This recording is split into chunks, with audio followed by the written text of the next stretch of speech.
Hello, everyone, and welcome back to IRAHelp.com and IRA TV. My name's Jeffrey Levine. I'm one of your IRA technical consultants here for Ed Slott & Company. Thanks for joining us again. I'm happy to be joined by three members of Ed Slott's elite IRA advisor group, Lance Howard, Beth Blecker, and Michael Donahue. Thanks all for joining us today. Thank you. With our time together today, I'd like to talk to the three of you about what I like to call catastrophes, tax mistakes that are irrevocable and can blow clients' entire life savings like that. You know, the area of retirement accounts is one in which the tax code is often unforgiving. There are some mistakes that once they happen, you simply cannot fix them.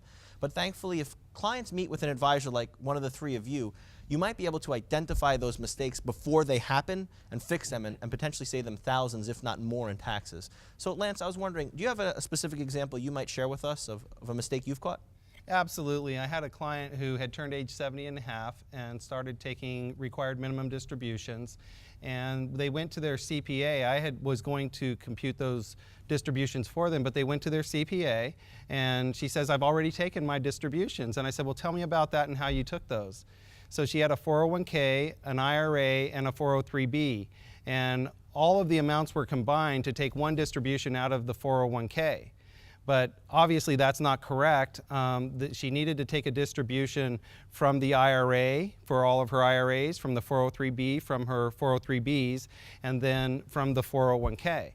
But all of them came out of the one. So the distributions weren't done correctly. She would have had 50% penalties on what she should have taken from the IRA and the 403b. So I had to go back and help her understand that and make sure she took the distributions from the IRA and the 403b and make sure that she didn't have those penalties. And we were able to get it done before any of those penalties were to come into place. But the other problem was that started the clock ticking on her opportunity to do an NUA, net unrealized appreciation, as well, because she had a 401k with company stock in it. So because they took that distribution from the 401k, that clock started ticking. Well, that distribution came in October, which means that I had to fix the problem before the end of the year, before December 31st, because you have to complete it in the year in which you start your first distribution from the 401k. That's right. That IRA owner or that 401k owner would have irrevocably lost the option during their lifetimes to use NUA, most likely. And it truly was one of her long-term goals, because she's very emotional about that company stock that was in there, and her goal was to hang on to that company stock.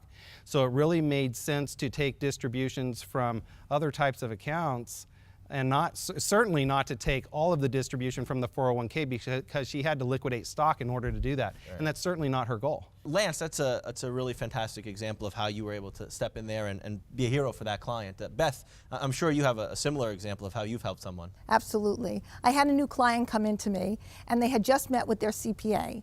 And it was time to make contributions into IRAs. And they said that they wanted to make 2 contributions, after-tax contributions, into their IRAs. And then, after they made the after-tax contributions, because they made too much money for Roth IRAs, they wanted to convert the contributions they just made in their traditional IRAs into their Roth IRAs, because their CPA said they can do it without paying any taxes. But they had a large SEP IRA, $290,000. And I said to them, that won't be non-taxable because you have a SEP IRA. And have you ever heard of the pro rata rule? And they said, no, I've never heard of the pro rata rule. So I was able to take out the piece of paper that explains the easy steps to do a pro rata, that explained the pro rata rule, and they looked at that and they said, why didn't my CPA tell me about this? And I said, would you like me to send this to the CPA? And they said, please do. So I sent it to the CPA, and he said, well, if the IRS doesn't notice, it won't matter. Yoy. So I said, well, that will start the clock ticking for all the growth that happens, and I really wouldn't advise it. And they said, no, I didn't think you would advise it. Do you have a CPA you could recommend? So eventually that client ended up really taking your word over the CPA's, even though this was a tax issue, because you were clearly able to demonstrate that the CPA was wrong. Absolutely. And, you know, this is a common theme. When I sit down with advisors, I often find that they come across CPAs all the time, and the client thinks just because they're a CPA, they know everything about taxes. But this is such a niche area. You really need specialized knowledge. Mike, is there an example that you have that's maybe similar to one we've already talked about, where you've helped clients avoid tax issues? Well, I'd like to say that I think one of the most confusing things about all retirement plans is the proper use of the beneficiary designation language. And I think there's confusion amongst not only a lot of advisors and attorneys, but also the clients as to what is the difference between a per stirpes designation and what is the difference between a per capita designation. Sure. And it seems like most people are not really being counseled about how to appropriately name their beneficiaries. So as an example, we had a client that was referred to us by an existing client, and the client had 2 adult children, and the adult children had children.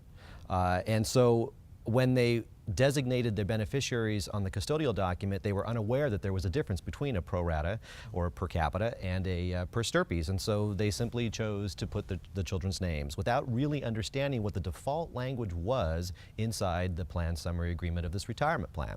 Well, after we counseled with the client and read through the plan summary agreement, we realized that what was going to occur was that if one child had predeceased the other, and they did have a child that had cancer, so we realized that was a distinct possibility. If that child had died first, unfortunately, the children of that child would have been disinherited. So clearly not what the client wanted. What could be more important than making sure your life savings goes to the people you want it to go to? And when you really think about it, the vast majority of individuals' financial assets are generally in retirement plans. And so there's just little education about the use of a proper beneficiary designation language. So of course, through our counsel, we educated them about that. They understood what they needed to do. We generally went to the per stirpes designation because the one child with cancer had minor children.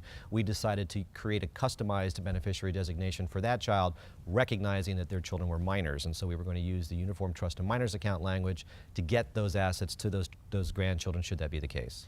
And so would it be fair to say in all 3 of your situations that either the material you learned at a conference or some resource of Ed Slott and Company's helped you to identify these mistakes and fix the mistake before it cost your clients tax dollars? Absolutely. Absolutely. For me, I was actually sitting in the class in November when I realized that there was a mistake that I had to jump on real quickly. That's great. You know, I want to thank you all for sharing that with us. I appreciate it. And it's really great to see how some of the resources at Ed Slott and Company have helped you to identify these mistakes and prevent them before they cost your clients thousands of unnecessary taxes. And thank you for joining us.